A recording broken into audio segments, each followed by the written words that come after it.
Good morning everyone. आज हम करने वाले हैं 3 सितंबर 2024 के the Hindu and Indian express दोनों ही न्यूज़पेपर का एनालिसिस।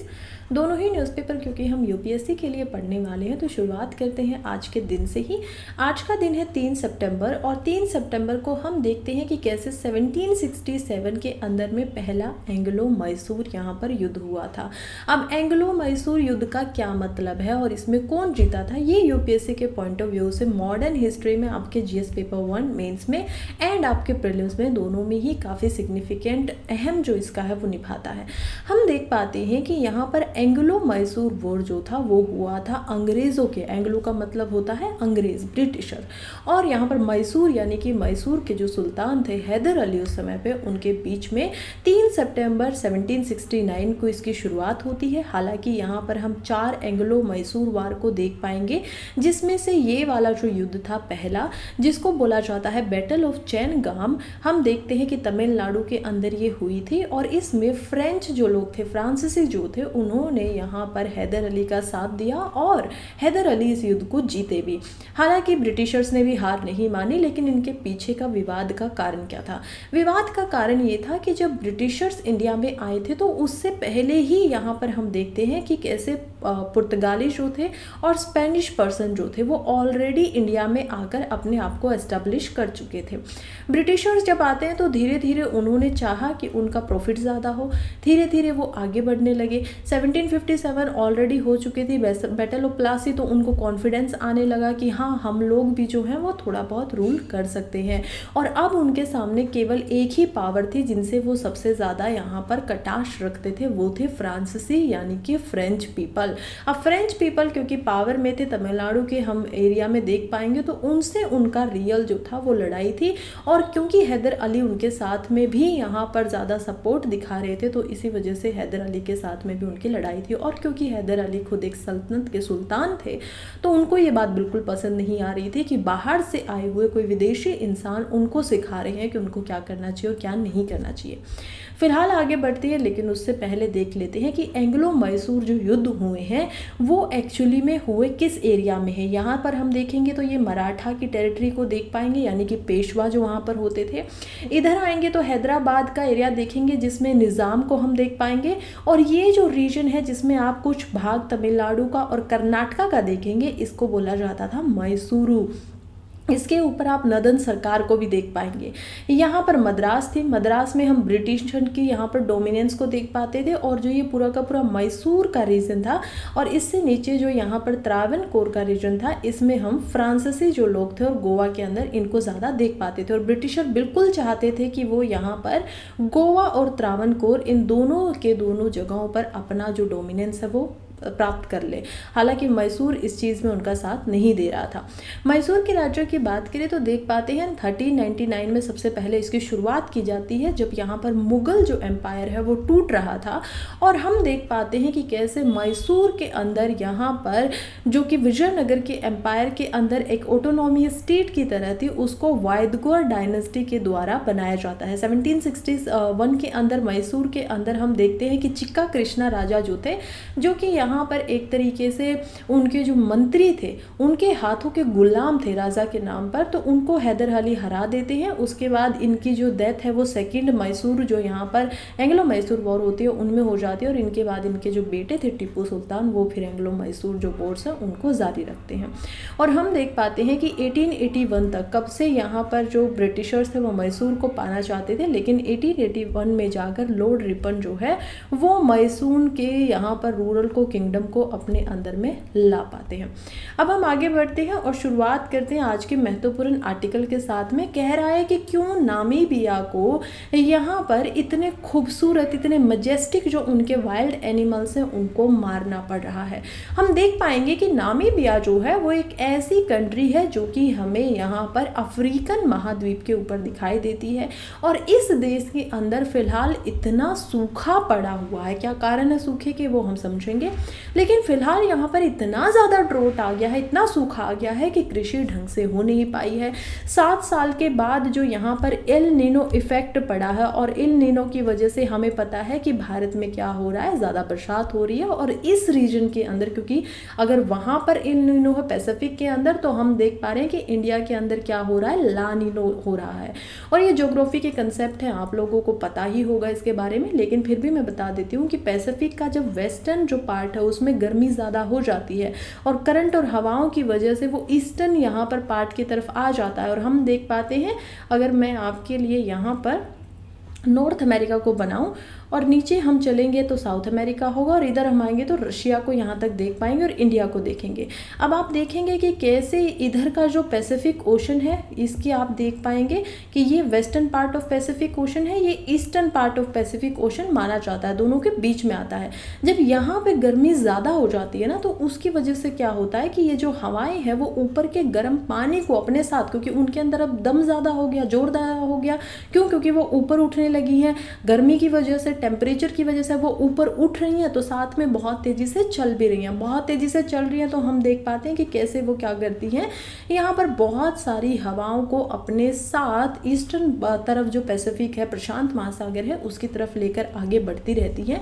और जब वो ईस्टर्न तरफ में आती हैं तब हम देख पाते हैं कि इंडिया में बरसात ज़्यादा होती है, लेकिन जो यहाँ पर अटलांटिक के पास का रीजन है, अब उसमें क्या होगा, उसमें इल नीनो होगा। अब अटलांटिक में अगर इल नीनो होगा तो हम देख पाएंगे कि वहाँ पर क्या होगा, सूखा पड़ेगा, वैसा ही कुछ हुआ। और वैसे भी ये जो नामीबिया कंट्री है वो हम देखते हैं यहाँ पर जो सब पोलर रीजन है उसमें आती है, और हमें पता है कि यहाँ की जो हवाएं होती हैं वो ईस्टर्ली होती हैं, ईस्ट की तरफ चलती हैं, और ईस्ट की तरफ चलती हैं तो ये कहाँ पर है, वेस्टर्न बाउंड्री में है। तो हम देख पाएंगे कि यहाँ तक जो हवाएं हैं उनका मॉइस्चर, क्योंकि लैंड में बारिश यहाँ पर कर चुकी होंगी, यहाँ तक मॉइस्चर वैसे ही खत्म हो गया होगा, और मॉइस्चर कम हो जाता है तो यहाँ पर वैसे ही डेजर्ट हमें ज़्यादा देखने को मिलता है, वैसे ही यहाँ पर बरसात कम होती है, और अब तो बिल्कुल सूखे जैसी कंडीशन यहाँ पर हो चुकी है। अब लोग भूखे मर रहे हैं, कृषि उतनी हो नहीं पाई है। अब लोग अपने आप को बचाने के लिए क्या करें, लोगों ने क्या किया है कि लोगों ने यहाँ पर, बल्कि गवर्नमेंट ने, नोट लोगों ने, पीपल तो चलिए ठीक है, वो तो चाहेंगे ही और ऐसा करना भी चाहेंगे, लेकिन गवर्नमेंट जो, और मिनिस्ट्री ऑफ एनवायरनमेंट जो है यहाँ पर नामीबिया की, उन्होंने साफ साफ बोल दिया है कि यहाँ पर जो कुछ वाइल्ड एनिमल हैं, जिसमें हम एलिफेंट को देखेंगे, जिसके अंदर हम जिराफ को देखेंगे, जिसके अंदर हम हिप्पोपोटामस जो है उनको देख पाएंगे, ऐसे सभी एनिमल्स में से यहाँ पर 723 ऐसे एनिमल हैं जिनको सभी को इंडल्ज किया गया है, इंक्लूड किया गया है, उनको यहाँ पर मारा जाएगा, और उनका जो मीट होगा जानबूझकर हंट करने के बाद वो पॉपुलेशन के अंदर बांटा जाएगा। हालांकि मिनिस्ट्री ऑफ एनवायरनमेंट के ऊपर इससे क्रिटिक जो है वो आ सकती है, तो उन्होंने इसका दोहरा कारण भी बताया है। उन्होंने बताया है कि देखिए, अगर हम जानवरों के पास में, क्योंकि सूखा है तो ग्रासलैंड, क्योंकि यहाँ पर तो पेड़ नहीं है, यहाँ पर तो जंगल नहीं है, ये तो डेजर्ट का एरिया है, नामीब डेजर्ट भी आप यहाँ पर देख पाएंगे। तो क्योंकि डेजर्टी एरिया है और क्योंकि यहाँ पर जंगल नहीं है, यहाँ पर जो पेड़ पौधों का उत्पादन होता है वो ज़्यादा नहीं हो पाता है, और ग्रासलैंड हमें दिखते हैं, थोड़े बहुत घास के मैदान दिखते हैं। जब घास कम होगा तो जो ये जानवर हैं, जैसे कि हाथी ही लगा के देखिए, तो 24,000 हाथी हम देख पाएंगे, जो कि नामीबिया को वर्ल्ड की इकलौती ऐसी कंट्री बना देता है जिसमें हाथी की संख्या यहाँ पर वर्ल्ड में सबसे ज़्यादा है। तो ये क्या करेंगे, ह्यूमन एनिमल कॉन्फ्लिक्ट इसकी वजह से होगा, क्योंकि जानवरों को उनका भोजन नहीं प्राप्त हो पाएगा, भोजन की कमी होगी, वो इंसानों के पास आएंगे, जिसकी वजह से कॉन्फ्लिक्ट होगा। अगेन जो ये सूखा है ये दोनों के लिए ही विनाशकारी साबित होगा।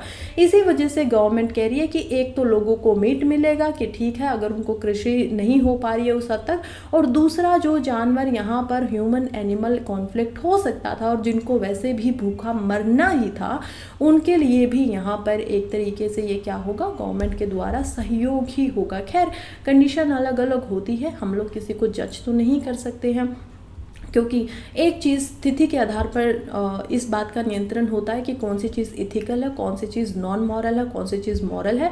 फिलहाल अगर आप देखेंगे तो यहाँ पर दो चीज़ें हमें दिखाई दे रही हैं। वैसे तो ये आर्टिकल हमारे लिए इम्पोर्टेंट हो जाता है इथिक्स में ही, जीएस पेपर 3 में भी हम देखेंगे कि कहाँ तो हम नेचर के कंजर्वेशन की बात करते हैं, लगातार मैम आप एनवायरनमेंट में बताते रहते हो, और कहाँ यहाँ पर इनको मारा जा रहा है। लेकिन इसके अलावा जीएस पेपर 4 में भी हम देख पाएंगे कि यहाँ पर जो इथिक्स है वो आ जाती जाती है ह्यूमन लाइफ वर्सेस एनिमल। तो ह्यूमन की ज़िंदगी ज़्यादा ज़रूरी है या फिर यहाँ पर जानवरों की, एनिमल्स की ज़िंदगी जो है वो ज़्यादा ज़रूरी है, ये सवाल उठ जाता है। और इसी का यहाँ पर जो सरकार है नामीबिया ने, बिल्कुल उन्होंने अपने सिटीजन्स को पहले रखा है रेदर देन देयर एनिमल्स, और इसमें हम कुछ भी टिप्पणी इसमें नहीं कर सकते हैं। आगे बढ़ते हैं, लेकिन उससे पहले इंट्रो दे देती हूँ। मुझे पता है बहुत सारे ऐसे बच्चे हैं जो मुझे रोज़ देखते हैं और आप लोगों का धन्यवाद भी है, मुझे भी अच्छा लगता है आप लोग डेली कमेंट करते हैं। आप लोग इस पार्ट को स्किप कर सकते हैं, लेकिन जो नए यहाँ पर बच्चे आए हैं उनके लिए मैं बता देती हूँ कि देखिए मेरी जो ये न्यूज़पेपर की एनालिसिस की वीडियो होती है ना, ये मैं आपको यूपीएससी के सिलेबस को ध्यान में रखते हुए ही बनाती हूँ। और यूपीएससी के सिलेबस को ध्यान में रखते हुए मैंने इसको अलग अलग पार्ट्स में डिवाइड किया है। शुरुआत हम इंपॉर्टेंट आर्टिकल से करते हैं जो कि हम ऑलरेडी पढ़ चुके हैं। इसके बाद हम एक प्रीलियम प्रैक्टिस क्वेश्चन करते हुए आगे बढ़ते हैं। ये मैं आप लोगों को ऑलरेडी पढ़ा चुकी होती हूँ, उसी में से सवाल ये पूछती हूँ, क्योंकि कल जो मैंने आपको पढ़ा दिया आज उसमें से सवाल आएगा। इससे आप लोगों की प्रैक्टिस होती रहती है। फिर हम जितने भी मेंस रेलिवेंट न्यूज़ है, चाहे उस आर्टिकल के अंदर कितनी भी कम इन्फॉर्मेशन क्यों ना दी गई हो, लेकिन मैं स्टैटिक को मिलाकर आप लोगों को मेंस से रेलिवेंट सारी की सारी जो खबरें हैं वो पढ़ाती हूँ। इसके बाद हम आगे बढ़ते हैं और प्रीलिम्स से रेलिवेंट सारी की सारी न्यूज़ को कवर करते हैं। फिर आपको पता है मैपिंग भी एक इम्पोर्टेंट भाग हो जाता है। जब प्रीलिम्स की हम बात करते हैं तो मैपिंग में जो भी यहाँ पर न्यूज़ आई होती है और मुझे लगता है कि हाँ मैपिंग इससे बहुत ईजी हो जाए कि हमें ऐसा करना चाहिए, वो मैं आप लोगों के लिए एक जो कंट्री है उसको करवाती हूँ। और वोकैबुलरी के साथ में हम अपना जो डे होता है और ये जो वीडियो होती है इसका अंत करते हैं। इस तरीके से यूपीएससी के पर्सपेक्टिव से हम जितनी भी चीज़ें करंट अफेयर में से आ सकती हैं एग्जाम में वो सारी की सारी कवर कर लेते हैं।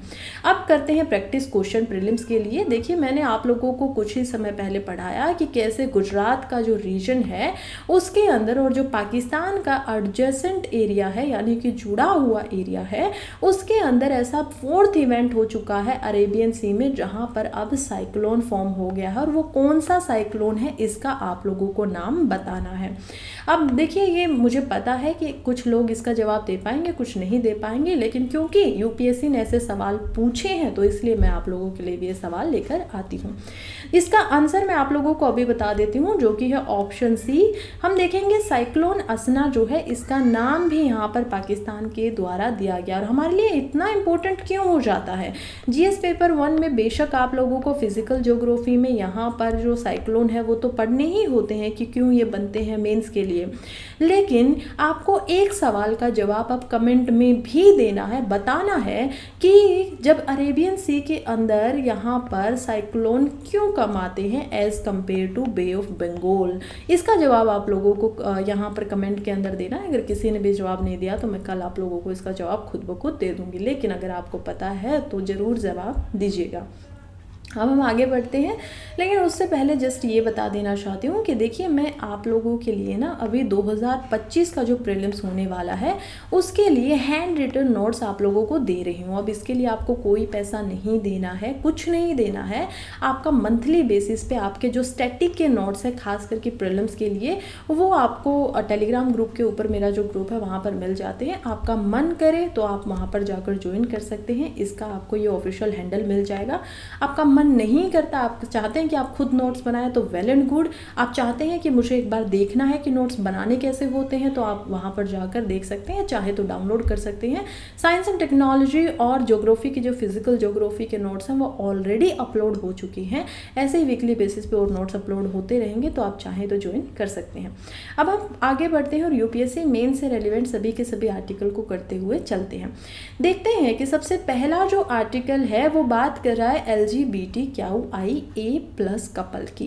मैम आपने तो 2 दिन पहले ही पढ़ाया था कि इन लोगों को अब आरबीआई के द्वारा और जो हमारी यहाँ पर फाइनेंस मिनिस्ट्री है उनके डिपार्टमेंट ऑफ रेवेन्यू ने ये बात बता दी थी कि ये बैंक के अंदर अकाउंट खोल सकते हैं, और हमने प्रीलिम्स में और जीएस पेपर 2 के हिसाब से इसको पढ़ लिया था। अब क्यों आप इसको ले आए हैं? देखिए मैं इसीलिए लेकर आई हूँ क्योंकि ये बैंक के लिए नहीं है। ये जो आर्टिकल है ये बात कर रहा है राशन कार्ड्स की। आप लोगों को पता ही है कि राशन कार्ड का क्या मतलब होता है, सबको पता होगा। यानी कि जो बेनिफिशियल है राशन कार्ड के अंदर वो फैमिली मेंबर्स को उसके अंदर रखा जाता है, राइट। नेम जो आप लोग, अगर किसी ने नहीं देखा है राशन कार्ड तो आप जाके अपने फैमिली मेंबर से मांग सकते हैं और एक बार देख सकते हैं कि उसमें परिवार के जितने भी सदस्य हैं उन सभी के नाम उम्र के साथ में, पते के साथ में होते हैं। अब अब हमने क्या कर दिया है, 2019 से LGBTQIA जो है उसको नवजीत सिंह जो यहाँ पर केस हुआ था उस केस में यहाँ पर लीगल घोषित कर दिया गया है। कहा गया है कि ये इलीगल या अनकॉन्स्टिट्यूशनल नहीं होगा, असंवैधानिक ये रिश्ते नहीं माने जाएंगे। लेकिन बहुत सारी याचिकाएं फिर भी लगती रही। याचिकाएं यानी कि प्ली जब सुप्रीम कोर्ट में जाती हैं तो उसके पीछे कुछ न कुछ कारण होते हैं।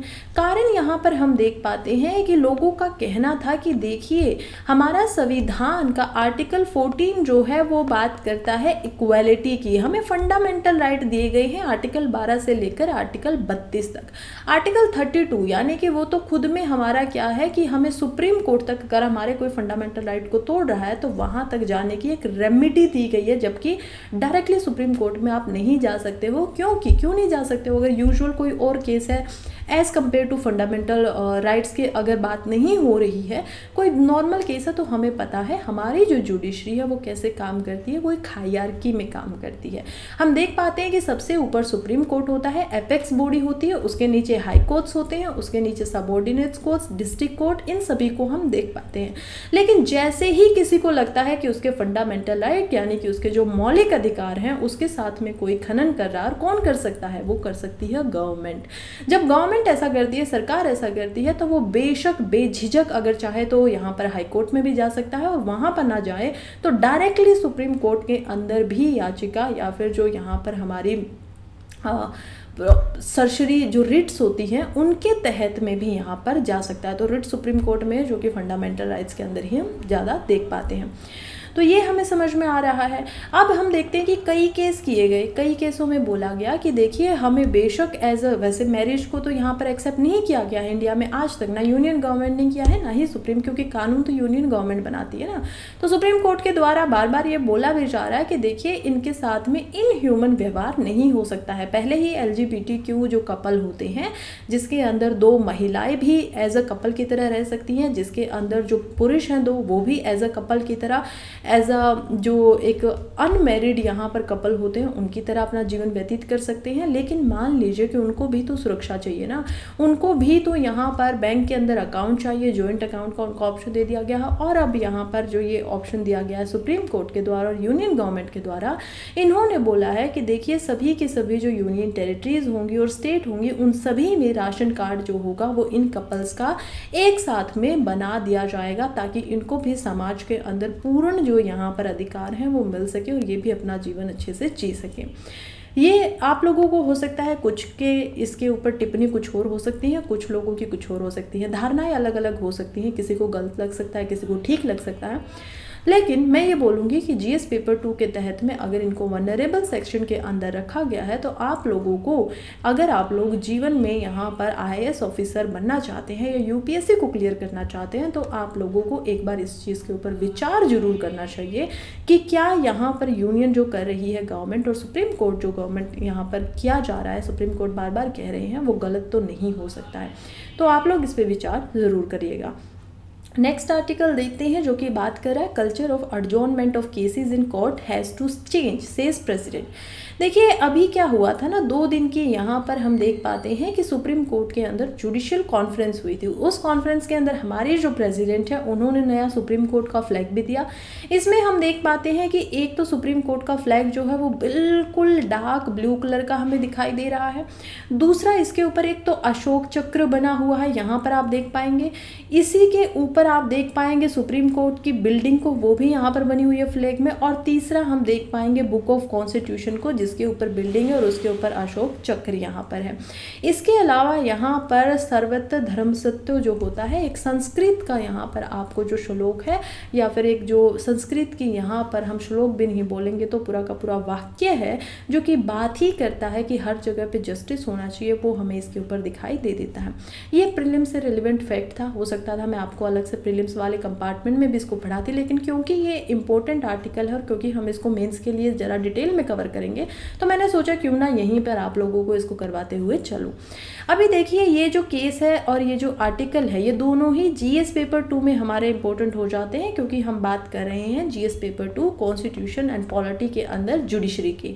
अब जुडिशरी की यानी कि न्यायपालिका की जब बात होती है तो प्रेसिडेंट ने हमारी जो राष्ट्रपति हैं मिस द्रौपदी मुर्मू जी, उन्होंने ये बात बोली है सीजीआई से। सीजीआई कौन होते हैं? Chief justice of India.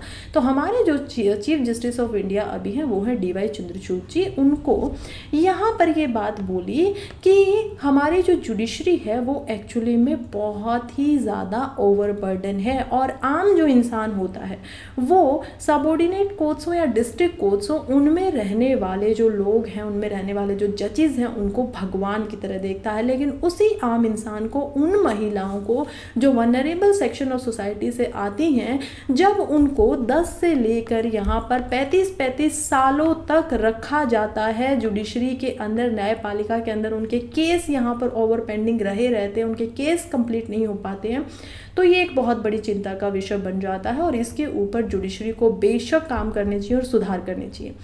Article तो यहीं पे ख़त्म हो गया, लेकिन यूपीएससी का सवाल यहाँ पे ख़त्म नहीं होगा। मैं पक्का श्योर हूँ कि यूपीएससी जो है वो मेंस के अंदर या तो इस साल या अगले साल ये सवाल ज़रूर पूछेगी, क्योंकि जुडिशरी में सच में जो ये ओवरबर्डन है ये एक समस्या बनी ही हुई है।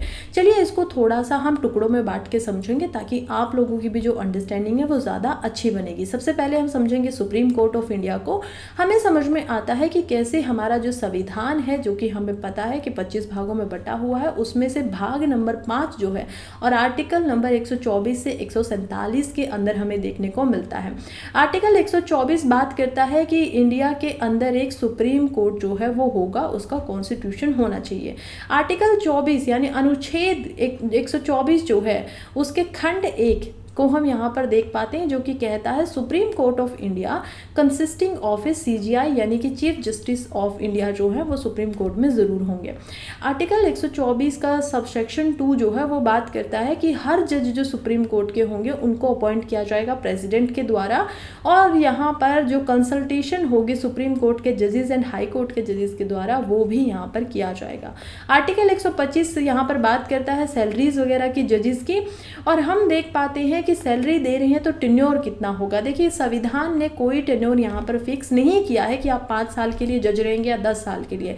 संविधान ने हम देख पाते हैं कि केवल और केवल यहाँ पर उम्र बताई है, जो कि 65 ईयर है, कि मैक्सिमम 65 ईयर के लिए आप क्या रह सकते हैं, एज अ सुप्रीम कोर्ट के जज यहाँ पर रह सकते हैं इंडिया के अंदर। हम देखेंगे कि हाई कोर्ट के लिए ये जो एज बार है वो 60 साल है, तो ये भी आप लोगों को थोड़ा सा डिफरेंस है जो याद रखना है। अब इनको रिमूव कैसे किया जाता है? देखिए जब ये खुद हटना चाहे तो प्रेसिडेंट को रेजिग्नेशन जो है वो दे सकते हैं, लेकिन रिमूवल इनका केवल और केवल प्रेसिडेंट के द्वारा किया जाएगा, और वो भी जब पार्लियामेंट इम्पीचमेंट करेगी यानी कि रिकमेंड करेगी, और उसके लिए भी स्पेशल मेजोरिटी और इफेक्टिव मेजोरिटी यहाँ पर चाहिए होती है।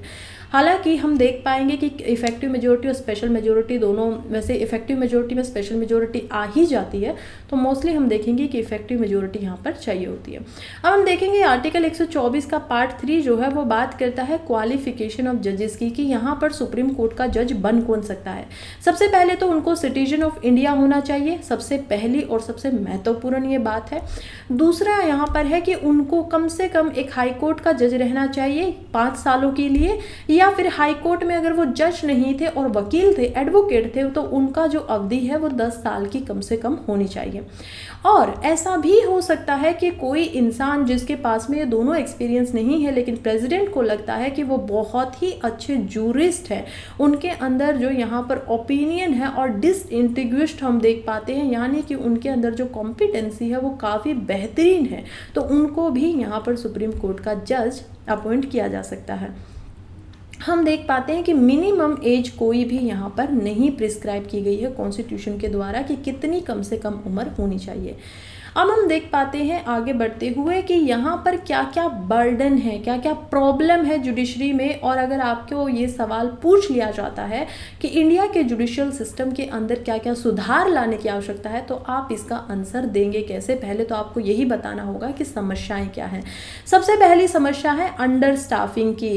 देखिए, जो स्टाफिंग है ना वो बहुत कम है, यानी कि हम देख पाते हैं यहाँ पर जब बात हो रही है डिस्ट्रिक्ट कोर्ट्स की खास करके, क्योंकि सुप्रीम कोर्ट में तो अभी हम 31 जजेस को देख पाएंगे including chief justice of India, लेकिन जब हाई कोर्ट्स और डिस्ट्रिक्ट कोर्ट्स की बात आती है तो हम आज के समय पे भी देख पाते हैं, खुद सीजीआई ने बताया कि 28% से ज़्यादा यहाँ पर जो वैकेंसी होती हैं वो खाली रहती हैं। और एक बहुत बड़ा यहाँ पर मुद्दा हो गया है, क्योंकि 5 करोड़ से ज़्यादा फिलहाल में हमारे इंडियन जुडिशरी के पास में जो केसेस हैं वो पेंडिंग पड़े हुए हैं। तो सोच के देखिए उन निर्दोषों के साथ में भी क्या होता होगा जिनको बहुत सालों तक बेल नहीं मिलती, उनका ट्रायल शुरू नहीं होता, 1-2 साल तक उनको जेल में रहना पड़ता है और शायद बाद में वो छूट भी जाए, शायद उनका कोई भी दोष यहाँ पर ना हो। तो ये एक प्रॉब्लमेटिक सिचुएशन है कि इतनी बड़ी पॉपुलेशन के ऊपर यहाँ पर 10-10 लाख लोगों के ऊपर केवल एक हमारे जो जज हैं वो हमें मिल पाते हैं। तो अंडर स्टाफिंग एक प्रॉब्लम है जिसके ऊपर काम होना चाहिए। दूसरा हम बात करेंगे यहाँ पर कि किस प्रकार से फिजिकल एंड डिजिटल यहाँ पर दोनों ही इंफ्रास्ट्रक्चर जो है वो इतना ज़्यादा स्ट्रॉन्ग नहीं है, एडिक्वेट नहीं है, उचित नहीं है। कैसे पता चलता है? क्योंकि बहुत सारे कोर्ट ऐसे हैं कंट्री के अंदर जिसमें कोर्ट रूम की कमी है। खास करके यही प्रॉब्लम्स है कि आप स्टाफ तो बढ़ा देंगे लेकिन उनको बैठने के लिए यहाँ पर जगह कहाँ पर देंगे, ये भी एक इम्पोर्टेंट बात बन जाती है। दूसरी बात यह है कि कोविड-19 में बहुत ही अच्छा काम हुआ था और वो हुआ था यहाँ पर डिजिटलाइजेशन ऑफ कोर्ट्स, यानी कि कोर्ट को आप क्या कर सकते हैं, आप ऑनलाइन भी हियरिंग कर सकते हैं। लेकिन इसके अंदर भी एक समस्या हो गई कि बहुत सारे ऐसे केसेस होते हैं जिसमें जुवेनाइल केस हो गया, वुमेन से रिलेटेड केस हो गया, डाइवोर्स मैरिजेस, जिनको ऑनलाइन यहाँ पर नहीं लिया जाता है और ना ही उनकी जो रिकॉर्डिंग वगैरह है वो की जाती है, ना ही उसको पब्लिश किया जाता है। हालांकि एक तरीके से ठीक है, लेकिन अगेन जो ओवरबर्डन की प्रॉब्लम है वो तो हमारे सामने बनी ही रहती है कि बहुत सारे केसेस यहाँ पर इतनी बड़ी मात्रा में जिनको फिजिकल रूप से जाना पड़ता है। दूसरी बात ये होती है कि मान लीजिए अब एक पार्टी तो आ गई है लेकिन दूसरी पार्टी उस दिन जो हियरिंग है उस पर नहीं आई है, तो अब का दिन उनका खराब हो गया, अब नेक्स्ट हियरिंग उनको मिलेगी। तो सालों सालों तक यहाँ पर एवरेज मैंने बताया कि 10 से लेकर 35 साल लग जाते हैं इंडिया में। अगर आप एक केस कर रहे हो तो उसको यहाँ पर पूरा होने में, उसका न्याय मिलने में, तो किसी भी इंसान के लिए बहुत ही थका देने वाला जो अनुभव है वो हमारे सामने रहता है। तीसरा हम देखेंगे कि देखिए जो लोअर कोर्ट्स है उनके पास में इतनी ज़्यादा एम्पावरमेंट नहीं है। अंडर ट्रायल जो है वो ह्यूज नंबर में हमारे सामने यहाँ पर आए हुए हैं। बहुत सारे लोग ऐसे हैं जो गरीब हैं, समझ ही नहीं पाते हैं कि उनको केस कैसा करना चाहिए था, या वकील भी जो हैं वो उतनी ज़्यादा उनकी फ़ीस नहीं प्रोवाइड करवा पाते हैं। तो इसी वजह से वो जो एक समझदार एडवोकेट जो होते हैं उनको नहीं ला पाते और इसी वजह से उनके केस बहुत लंबे खींचते हैं। रेगुलेशन की बात करें तो बार काउंसिल ऑफ इंडिया जो है वो भी थोड़ा जो यहाँ पर नियमन करती है, रेगुलेशन करती है, वो भी उनका थोड़ा सा ढीला होता है, कमज़ोर रहता है। ये भी हमें एक प्रॉब्लम दिखाई दे रही है। इसके अलावा हम देखेंगे कि ओवरबर्डन है लोक अदालत के ऊपर में। इसके अलावा जो काउंसिल ऑफ आर्बिट्रेशन है वो डिसएम्पावर्ड है, यानी कि असशक्त हमें दिखाई देती है। इसके पीछे का क्या कारण है? देखिए बहुत इंपॉर्टेंट बात हो जाती है आर्बिट्रेशन। आर्बिट्रेशन एक तरीके की मीडिएशन होती है, यानी कि बिना कोर्ट में जाए बाहर के बाहर ही आप लोगों का एक पक्का जो फैसला है वो करवा दिया जाए। लेकिन इनके बाद भी क्योंकि जस्टिस जो है वो यहाँ पर बाद में कोर्ट के अंदर अपील हो सकती है और आर्बिट्रेशन बहुत ही कम लोग चुन रहे हैं और जजेस भी कम लोगों को दे रहे हैं, मीडिएशन ढंग से नहीं हो पा रहा है, तो आर्बिट्रेशन भी यहाँ पर क्या आता है हम देख पाते हैं अल्टरनेटिव डिस्प्यूट रिजोल्यूशन के अंदर आता है, जो कि इंडिया में बहुत मदद कर सकता है, लेकिन इसकी यूटिलाइजेशन काफ़ी कम दिखाई दे रही है हमें। इसके अलावा अगेन अंडर स्टाफिंग में हम रिक्रूटमेंट की डिलेज को देख पाएंगे कि यहाँ पर एप्लीकेंट तो बहुत है लेकिन रिक्रूटमेंट टाइम पे नहीं हो पा रही है। एंड एट द एंड जो सबसे इम्पोर्टेंट बन जाता है वो बन जाता है इनइक्वालिटी। इनइक्वालिटी मैम जो आप बात कर रहे हो कि supreme court, high court, district court, यानी कि जिनको हम हमने गार्डियन ऑफ कॉन्स्टिट्यूशन माना है और संविधान निर्माताओं ने भी उनको ये पद दिया है, उसमें इनइक्वालिटी कैसे हो सकती है?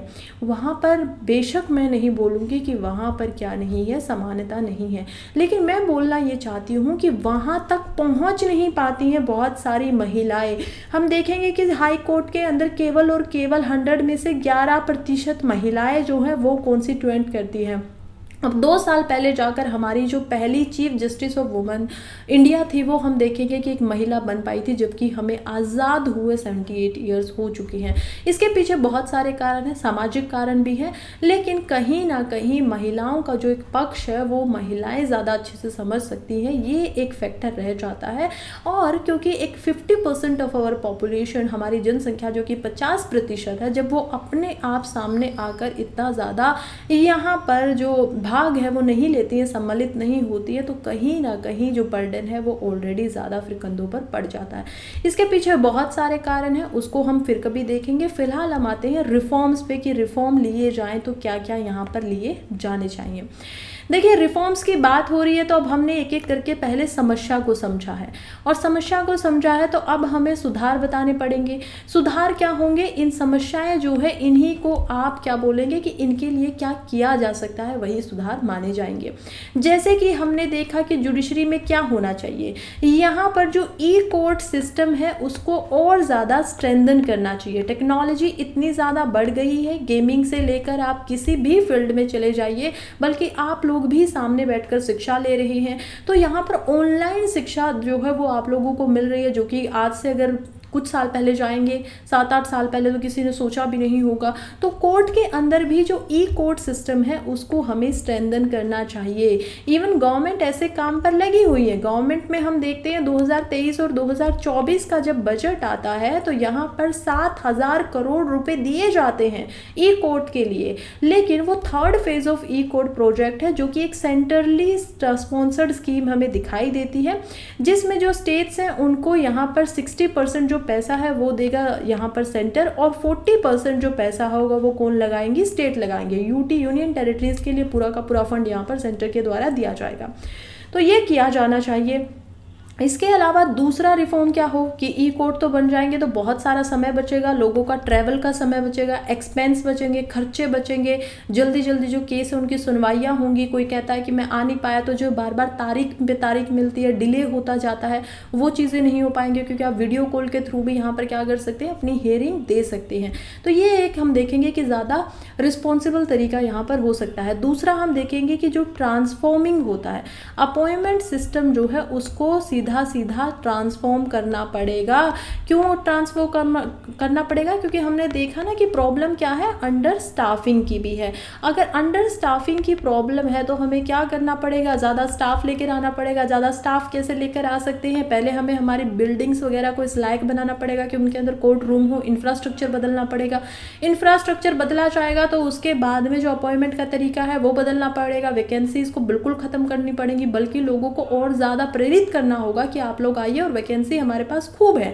पॉपुलेशन लगातार बढ़ती जा रही है और जजेस की जो जनसंख्या है वो लगातार घटती जा रही है। तो ये एक समस्या आने वाले समय के लिए भी बहुत बड़ी साबित यहाँ पर हो सकती है। अब हम देखते हैं तीसरे पॉइंट को कि और क्या होना चाहिए। जैसे कि यहाँ पर केस मैनेजमेंट सॉफ्टवेयर भी तो बन सकते हैं ना, बहुत सारे सॉफ्टवेयर यहाँ पर बने हुए हैं, तो केस मैनेजमेंट सॉफ्टवेयर भी तो बन सकते हैं। गवर्नमेंट के द्वारा यहाँ पर सामने आया जा सकता है, या फिर जुडिशरी के द्वारा हाईली जो यहाँ पर सॉफ्टवेयर मेकर होते हैं उनके पास अप्रोच करके उनसे सॉफ्टवेयर बनाया जा सकता है, ताकि जो भी ये पूरा का पूरा प्रोसीडिंग होता है उसको यहाँ पर आराम से किया जाए। अब इतना बल्कि होता है, एक केस के अंदर आपको पता है कि 5-5 हज़ार पेजेस बन जाते हैं। इतना बल्कि किसी चीज़ को करना, अगर आप उसके रिकॉर्ड्स को सभी को डिजिटलाइज कर देंगे, सभी को एक ऐसा सॉफ्टवेयर बना देंगे, जैसे कि हमने ब्लॉकचेन टेक्नोलॉजी से भी देखा था कि कैसे एक इन्फॉर्मेशन जो है वो सभी के पास में पहुँच रही है, लोग उसको एडिट भी कर सकते हैं, लेकिन कोई भी उस इन्फॉर्मेशन को सभी के पास से नहीं कर सकता। तो ऐसा कुछ यहाँ पर भी करे जाने की काफ़ी ज़्यादा इम्पोर्टेंस हमें दिखाई दे रही है। और मोस्ट इम्पॉर्टेंट जो चीज़ें हैं वो है पब्लिक लीगल एजुकेशन। अब हम देख पाते हैं कि जो लीगल एजुकेशन है वो यहाँ पर करवाई जानी चाहिए ताकि अननेसेसरी लिटिगेशन जो है वो ऑलरेडी पब्लिक ना लगाए, ताकि बर्डन ना बढ़े। अब हम देख पाते हैं कि अननेसेसरी जो लिटिगेशंस होती हैं उनको रोकने के लिए सुप्रीम कोर्ट बार बार कुछ न कुछ कार्रवाई करते रहते हैं। मुझे एक केस याद आ रहा है कि कैसे जो 5G आ रहा था तो एक जो एक्ट्रेस है बॉलीवुड की, उन्होंने ये लिटिगेशन लगाई थी कि ये हमारे जो बर्ड्स होते हैं उनके लिए बहुत ख़राब है, इसकी फ्रीक्वेंसी बहुत ख़राब है और वो उनके लिए जानलेवा हो सकती है। अब इसके ऊपर सुप्रीम कोर्ट ने बिल्कुल उसको एक्सेप्ट भी किया, लेकिन जब ये पाया कि इसके पीछे कोई तथ्य नहीं था तो सुप्रीम कोर्ट ने उनके ऊपर एक भारी जुर्माना लगाया। ये किस चीज़ के लिए लगाया? ताकि लोग अननेसेसरी बेवजह की जो बातें हैं उनको लेकर बार बार कोर्ट के अंदर ना आए और कोर्ट का समय खराब ना करे, क्योंकि आए भी तो या तो अपने तथ्य लेकर आए, फैक्ट लेकर आए, तो वो उनके पास नहीं थे। तो ये हमें एजुकेशन पहले ही करवा देनी चाहिए और एक सिटीजन फीडबैक मैकेनिज्म अगर हो सकता है तो वो भी होना चाहिए, ताकि जो भी इम्प्रूवमेंट हम कर रहे हैं और उसके अंदर जहाँ पर भी शॉर्टकमिंग आ रही है उसके ऊपर काम हो सके। नेक्स्ट आर्टिकल देखते हैं जो कि बात कर रहा है कि लाई डिटेक्टर टेस्ट जो होते हैं क्या वो लीगली वैलिड होते हैं।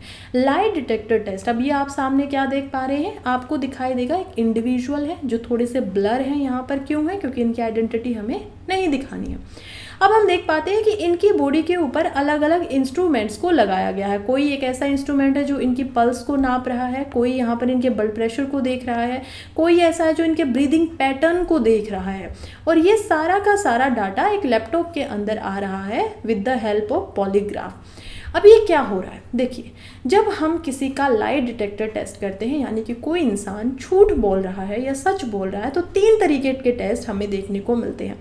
पहला जो टेस्ट होता है वो हम देखते हैं पॉलीग्राफ टेस्ट। अब ये जो आपने फोटो भी देखी है ये भी किसकी है? पॉलीग्राफ टेस्ट की है।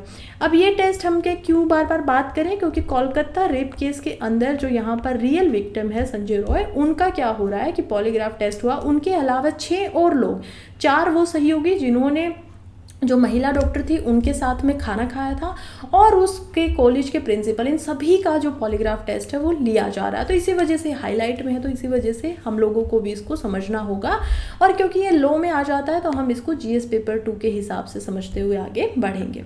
हम देखेंगे पॉलीग्राफ टेस्ट के अंदर यहाँ पर हमारा ऐसा मानना है रिसर्चर्स का कि देखिए, जब कोई इंसान झूठ बोलता है ना तो उसके बॉडी के अंदर यहाँ पर अलग अलग जो केमिकल्स हैं वो रिलीज होते हैं। मैकेनिज्म ऐसा होता है कि उनकी हार्ट रेट बढ़ जाती है, उनका जो ब्रेन है वो सिग्नल अलग तरीके से देगा, पल्सेस बढ़ जाएंगी, वो जो सांस है शायद एंग्जाइटी उनको होने लग जाए। तो इस तरीके से अगर डाटा आपके सामने लगातार आ रहा है तो ये पता लगाया जा सकता है कि किस समय पे कोई इंसान झूठ बोल रहा है, किस समय पे कोई इंसान सच बोल रहा है। इसके अलावा जो दूसरा टेस्ट होता है उसको हम बोलते हैं, जो कि काफ़ी इम्पोर्टेंट टेस्ट भी हमें दिखाई देता है, यहाँ पर हम उसको बोलते हैं यहाँ पर न्यूरो एनालिसिस। अब न्यूरो या फिर नेक्रो एनालिसिस जो होता है, इसमें क्या होता है? इसके अंदर एक्चुअली के अंदर हम देख पाते हैं कि कैसे सोडियम पेंथेनॉल जो है उसको इंजेक्शन के रूप में, मान लीजिए यही इंडिविजुअल बैठे हुए हैं, इन्हीं के बॉडी में इनको दिया जाएगा। अब क्योंकि ये एक ऐसा इंजेक्शन है जो आपको हिप्नोटिक स्टेट के अंदर लेकर चला जाएगा, तो अब आपका माइंड में आप ज़्यादा सोच नहीं पाओगे, तो आप क्या करोगे? सच ही बोलोगे, क्योंकि आपसे जो सवाल होंगे ये उस तरीके से काम करता है। लेकिन हम देख पाते हैं कि किस प्रकार से ये जो टेस्ट किए जा रहे हैं, इसी वजह से, क्योंकि इसमें सच बोल रहा है इंसान, तो जो यहाँ पर सोडियम का इंजेक्शन दिया जाता है उसको भी क्या बोला जाता है? उसको बोला जाता है ट्रूथ सीरम। अब तीसरा जो होता है वो होता है ब्रेन मैपिंग। ब्रेन मैपिंग में यहाँ पर जो इंस्ट्रूमेंट है वो किस चीज़ के लिए इस्तेमाल होंगे? वो इस्तेमाल होंगे यहाँ पर ब्रेन के ऊपर। तो ब्रेन में क्या क्या जो इलेक्ट्रिक सिग्नल है वो निकल रहे हैं उनको मैप किया जाता है। 3 तरीके के टेस्ट हैं। हम देखते हैं 2010 से पहले बड़े ताव से और बड़े अच्छे तरीके से जुडिशरी कह रही थी कि ये किसी भी फंडामेंटल राइट के खिलाफ में नहीं है, और आप लोगों को जो इन्वेस्टिगेशन का नया तरीका है उसमें इसका भरपूर भरपूर तरीके से जो है इस्तेमाल करना चाहिए। अब ये आर्टिकल हमें कुछ सिखाना चाहता है।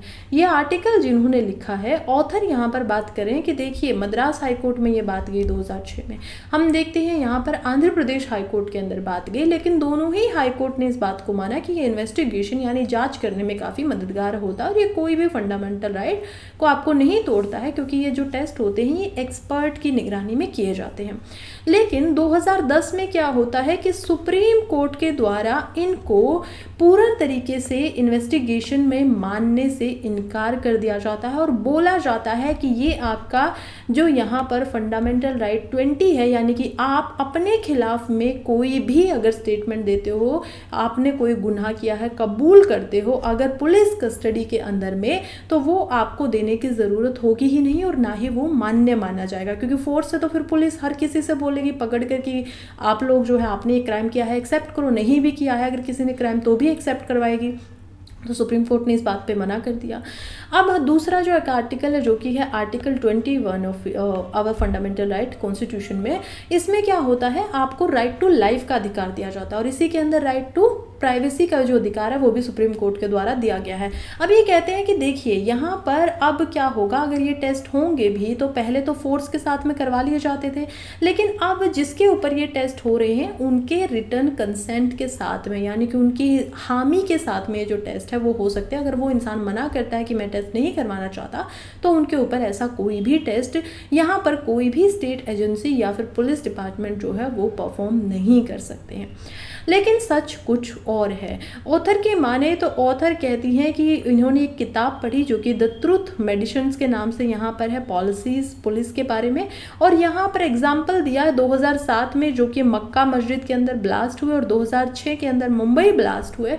उन सभी के अंदर में जो यहाँ पर हम देख पाते हैं 2020 में भी 2022 में भी हाथरस रेप केस होता है, इन सभी में इनका मानना ये है कि यहाँ पर जो सामने बैठा गया अक्यूज्ड था उससे कोई भी कंसेंट नहीं लिया गया था। और देखिए आप पुलिस के सामने है, ये कंसेंट वाली बात जो है वो थोड़ी सी कम यहाँ पर लग रही है कि सही में कंसेंट आपका मायने रखता भी है।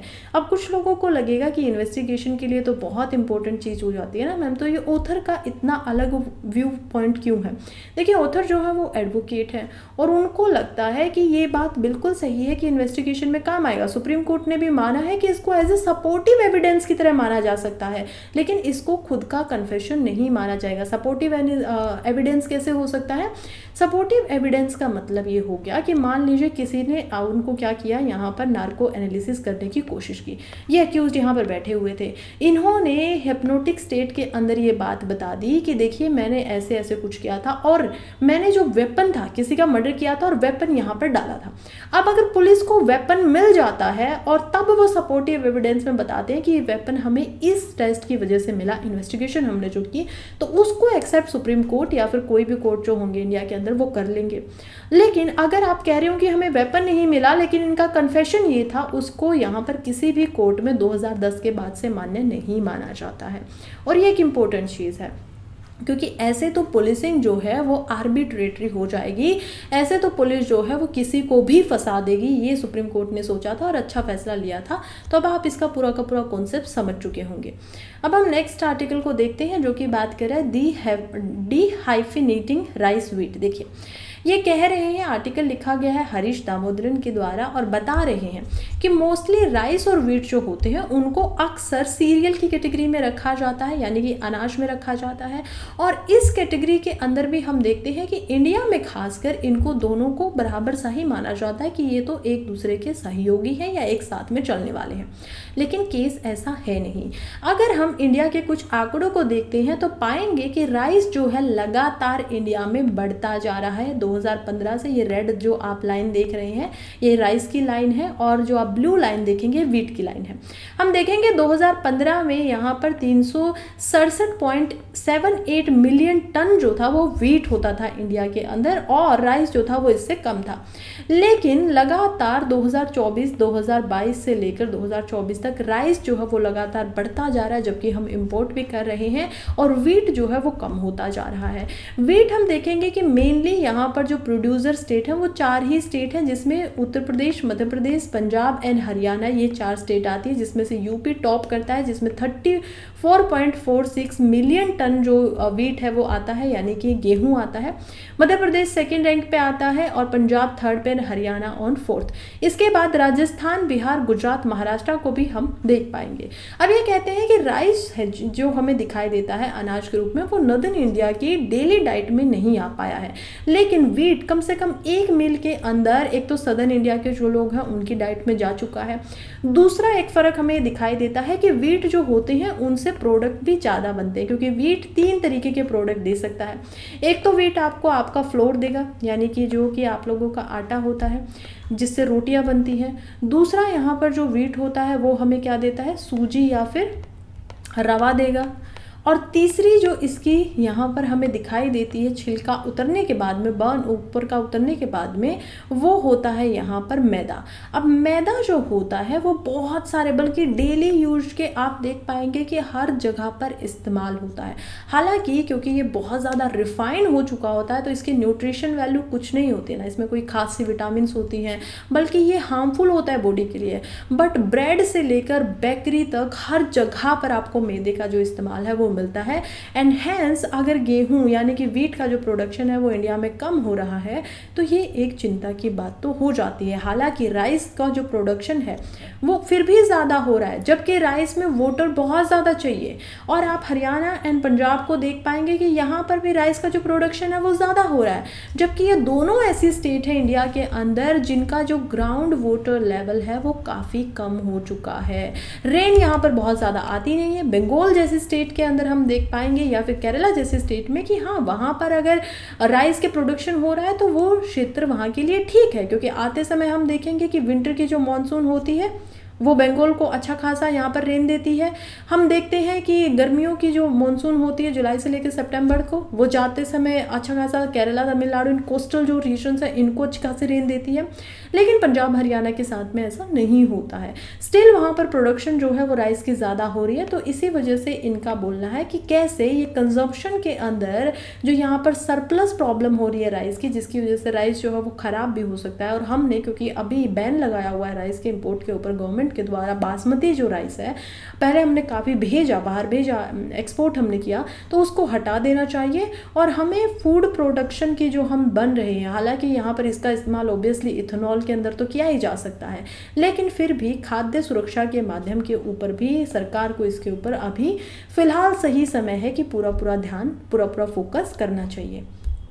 नेक्स्ट आर्टिकल हम देख रहे हैं जो कि हमारे लिए जीएस पेपर 3 में ही इंपॉर्टेंट हो जाता है। अब जो हमने एग्रीकल्चर वाला वो देखा वो भी हमारे लिए जीएस पेपर 3 जनरल साइंस 3 में ही इंपॉर्टेंट था।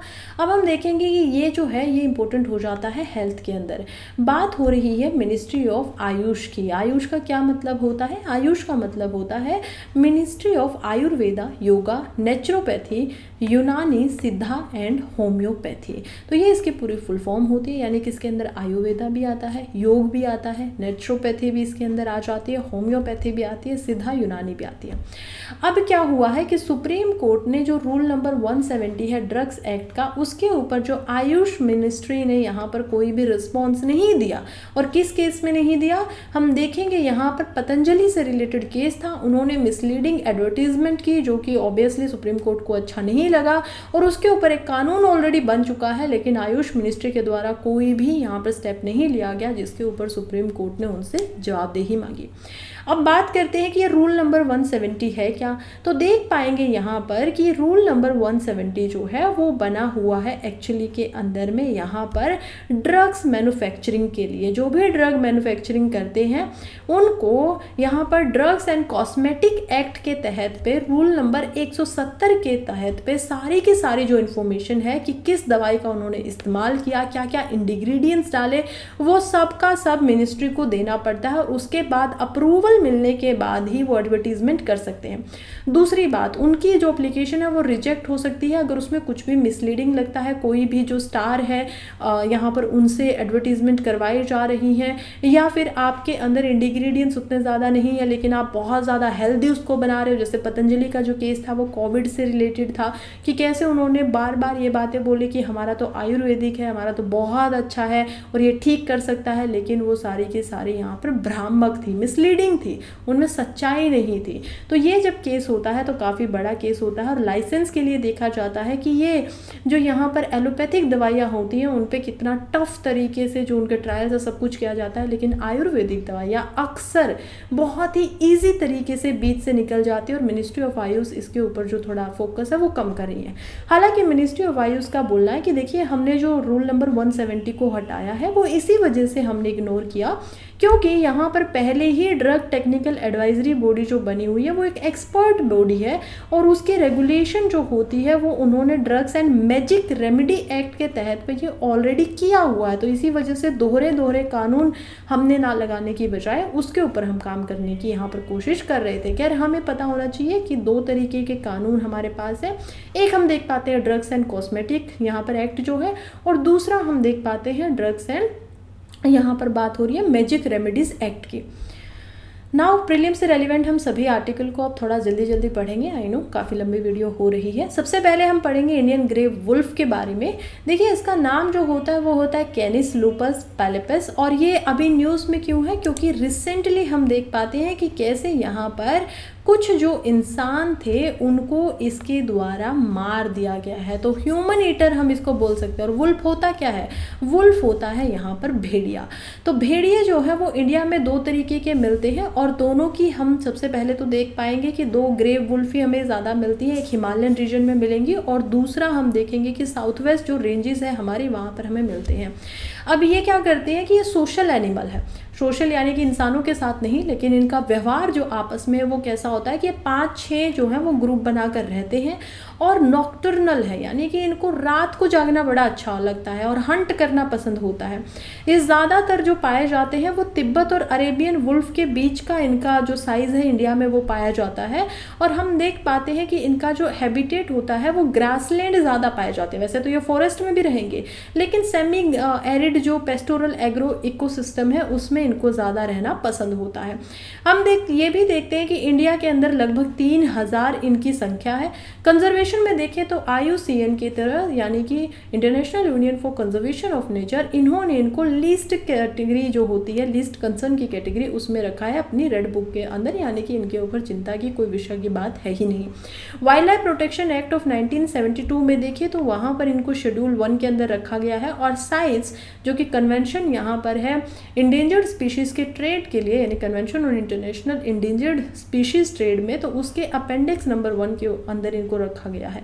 हालांकि 1972 का जो शेड्यूल हमारा है WPA एक्ट का और साइट से दोनों ही इसको जो ज़्यादा प्रोटेक्शन है वो दे रही हैं, लेकिन IUCN में अभी इनको एक्सटेंट होने के मामले से प्रोटेक्शन ज़्यादा नहीं मिली है।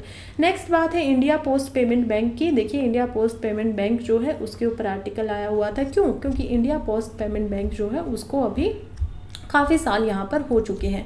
अब ये क्या बनाया गया है, देखिए पोस्ट जो हमारी है वो हम देखते हैं कि इंडिया का सबसे बड़ा तंत्र माना जाता है कि जो पत्तर हम देखते हैं ना, पोस्ट ऑफिस देखते हैं, वो गांव-गांव तक पहुँचा हुआ, उनकी पहुँच बहुत ज़्यादा है।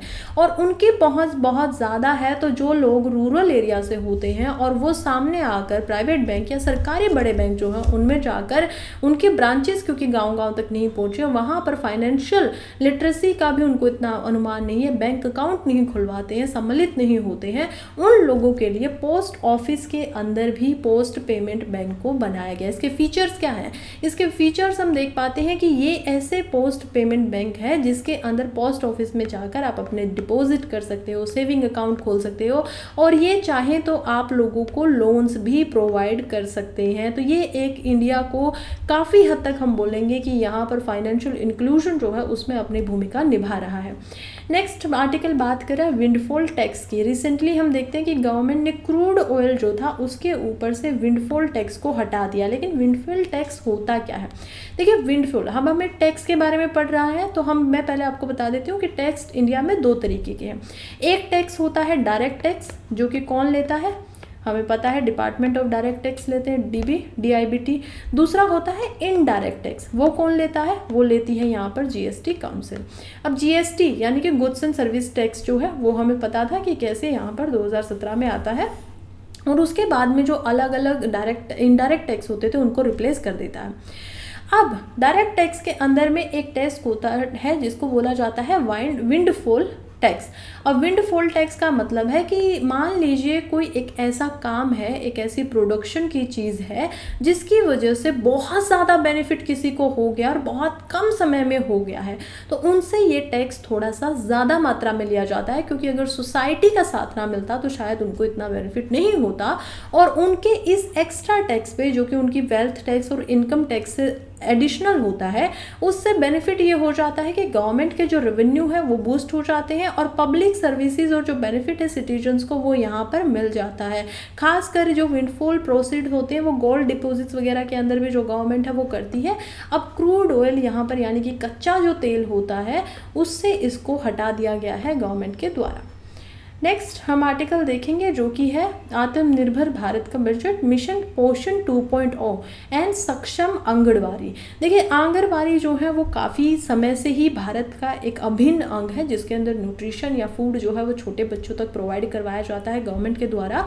अब हमारा मिशन पोषण था उसका सेकेंड फेज यहाँ पर शुरुआत हो गई है, जिसमें सक्षम आंगनबाड़ी के लिए क्या किया गया है कि 2 लाख आंगनबाड़ियों को अपग्रेड किया जा रहा है, न्यूट्रिशन नॉर्म्स बनाए जा रहे हैं, क्वालिटी जो है टेक होम राशन की वो थोड़ी अच्छी की गई है, बेहतर की गई है, ट्रेडिशनल कम्युनिटी फूड हैबिट जो है उनको प्रमोट किया जा रहा है और सप्लीमेंट्री न्यूट्रिशन प्रोग्राम को भी यहाँ पर बनाया जा रहा है। और किस किस के लिए ज़्यादा है, चिल्ड्रन के लिए है, लैक्टेटिंग वुमन यानी कि वो महिलाएं जो अपने बच्चों को दूध पिलाती हैं या फिर प्रेग्नेंट महिलाएं, इन सभी को यहाँ पर न्यूट्रिशन जो है वो भारत सरकार की तरफ से दिया जा रहा है, क्योंकि माल न्यूट्रिशन की समस्या हम इंडिया में देख पाते हैं। कुपोषण की समस्या अब इंडिया में जो है वो हमें सामने दिखाई देती है और हम फूड सिक्योर कंट्री तो बन गए हैं, लेकिन यहाँ पर न्यूट्रिशन सिक्योर कंट्री नहीं बने हैं। हमारे बहुत से बच्चे एज अंडर 5 ईयर्स के वेस्टिंग, स्टनिंग यहाँ पर इन सारी चीज़ों से जो है जूझ रहे हैं, यानी कि उनकी उम्र के हिसाब से किसी का वजन नहीं होता है, किसी का वजन ज़्यादा है, क्योंकि कुपोषण जो होता है वो यहाँ पर कम न्यूट्रिशन और ज़्यादा न्यूट्रिशन दोनों के केस में ही माना जाता है। तो किसी की हाइट के अनुसार वजन बहुत कम है, किसी की उम्र के अनुसार उसकी हाइट बहुत कम है, तो स्टनिंग और वेस्टिंग ये दोनों हम देख पाते हैं माल न्यूट्रिशन के अंदर। उसी को सशक्त करने के लिए अब ये बनाया गया है। अब हम नेक्स्ट आर्टिकल देखते हैं जो कि है यहाँ पर भारत बायोटेक के बारे में, और इम्पोर्टेंट इसी वजह से हो जाता है क्योंकि इन्होंने अभी एक ओरल कॉलेरा वैक्सीन जो है जिसका नाम है हिलचॉल, उसको क्या किया है यहाँ पर लॉन्च किया है। भारत बायोटेक ने कोविड की जो वैक्सीन थी वो भी यहाँ पर बनाई थी, कोवैक्सीन हम देख पाते हैं। अब हम देखेंगे कि ये जो भारत बायोटेक है ये ऑलरेडी एक प्राइवेट ऑब्वियसली ऑर्गेनाइजेशन है और इन्होंने कॉलेरा के लिए भी क्या कर दिया है, यहाँ पर वैक्सीन बना दी है, हिलचॉल वैक्सीन। अब ये हो सकता है कि आपके प्रीलिम्स में आ जाए, तो इसी वजह से हिलचॉल के नाम से शायद आप याद भी ना रख पाए, तो इसको थोड़ा सा ज़्यादा ध्यान आपको देना होगा कि ये किस चीज़ के बारे में बात कर रहा है। हिलचॉल वैक्सीनेशन जो है वो एक inactivated single strain oral vaccine है, यानी कि यहाँ पर इंजेक्शन ना लगा के बच्चे को मुंह के द्वारा, जैसे पोलियो की यहाँ पर जो वैक्सीन होती है उसके द्वारा इनको पिलाया जाता है और ये 1 साल तक के बच्चे जो हैं उनको दिया जाता है। अभी ये जो ग्लोबल शॉर्टेज है कोलेरा वैक्सीन की उनको एड्रेस करने में मदद करेगा।